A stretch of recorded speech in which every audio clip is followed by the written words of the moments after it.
If you're thinking about buying property in San Miguel de Allende, I'm going to show you the 3 mistakes that will turn your dream purchase into the most expensive lesson of your life. And here's what makes these 3 mistakes so dangerous. Most buyers have no idea that they're making them. Not during the search, not during the negotiation, not even during the closing. They find out when it's already too late. For those of you that don't know me, my name is Mike Finelli. I'm a real estate advisor here in San Miguel de Allende with over 20 years of international real estate experience across Canada, Costa Rica, and Mexico. And I've watched buyers make these exact mistakes over and over again, because these 3 mistakes don't just cost you money. They cost you your entire experience, and nobody has told you this because it happens even before you start looking. In this video, I'm going to walk you through all 3 of them so you can avoid every single one of them. So let's get into it. Number 1, you're buying the picture, not the property. So what do I mean by that? You discover San Miguel, maybe you visited once or twice, you've seen it online, you nerded out on the YouTube videos, and then something clicked. You started imagining your life here, right? The colonial home with all of the thick walls, the original floors, the rooftop terrace, the courtyard with a fountain, maybe a pool. You've been picturing this for years. That picture is very vivid. It's emotional. It feels real, as it should. When you finally arrive and you start looking at properties, that picture is kind of running in the background, right? Every decision that you make is based on that. So then when you arrive here and you start looking at properties, that program is running in the back of your mind. Every home you walk into, you start asking yourself that question: does it match the picture in my mind? Maybe you don't ask it consciously, but you do. Because the picture in your head was built on inspiration. It was built on the Pinterest board or the Instagram reel, or again, those YouTube videos that make everything look so shiny and beautiful and amazing. But does it actually meet the needs? Do I want to park my car indoors? Are you okay with the cobblestone roads? Do you work remotely and need really good, reliable internet? Maybe you need a quiet space to record videos. The picture that you were sitting on is now with you and it's in operation. It's inspirational, but often it's not practical. You make the decision based on that and you end up with a home that looks like what you imagine, but not really what you need. And the fix is really simple. It requires honesty. Before you look at every single property, write down how you actually want to live, not how you've imagined it. How do you want to wake up? How do you want to get around? Is things within walking distance? There's certain things you can't live without. What does it look like in 3 months when maybe things die down a bit? The list needs to be real, it needs to be brief, and then you can actually take that piece of information so that you can make an intelligent purchase experience for you. Number 2, you buy in the wrong neighborhood. The neighborhoods in San Miguel are not interchangeable. Centro is where everybody wants to be, right? It's amazing. It means cobblestone roads.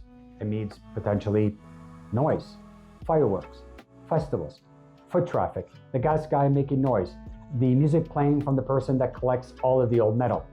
Maybe your car is parked 200 meters away.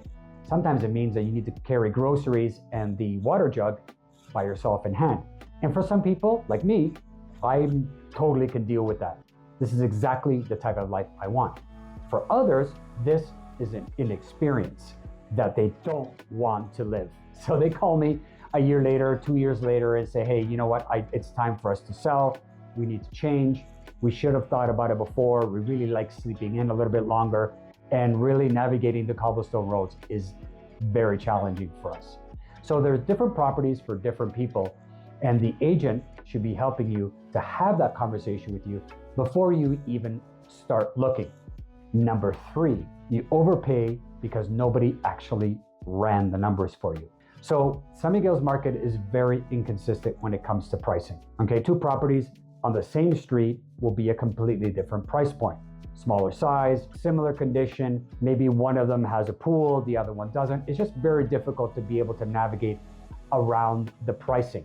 So a proper comparative market analysis, looking at comparable properties, using some as a baseline, is how we determine what the price would be as you purchase a property. Because buying the property, again, can be very emotional. You committed, remember, number 1, you committed to that photo, but you don't want to overpay. I had a client a few years back to purchase a property, and they came to me after the fact and said, wow, I think we may have overpaid. And the agent they were working with may not have run a complete analysis, but they, as purchasers, were led in a way that they would continue to buy the dream of living in Mexico, but then realized that they overpaid for their property. The story is not about a property. The story is about the process that you go through when you purchase a particular property. And underneath all three is a lifestyle mismatch. Here's the thing that ties everything together. Some people buy San Miguel because they want to buy a property and thinking about retiring and investing and all of that. What they're actually buying is a lifestyle. And if the lifestyle doesn't match, then it doesn't matter what property you buy. San Miguel operates at a different pace. The culture is extremely rooted in religion. There's bureaucracy. If something happens in 2 weeks back home, here it takes 2 months. That's just the pace of San Miguel and Mexico in general. And the people that are here, they don't tolerate the differences, and that makes their life very difficult. The slowness, the culture, the potential of not having the same quality of life. Maybe they come here and they expect the lifestyle to be the same as it is back home, and it's not. It is our responsibility as extranjeros, or as guests in this country, to adapt to the culture, to the pace, and to the lifestyle. So here's the bottom line. The buyers that do well here are the ones that understood what they actually wanted before they started looking. They worked with someone that actually asked the right questions instead of just showing them properties within their price point in this particular neighborhood. They made the decision based on data and fit rather than emotion or urgency. And that's what this channel is about, and that's what I'm about. In these videos, I go deeper into different types of properties, the real cost of owning a home, and everything that comes with it. So subscribe to this channel, like this video, and if you are thinking about moving to San Miguel de Allende, take a look at the video that's right here, and we'll see you on the next video.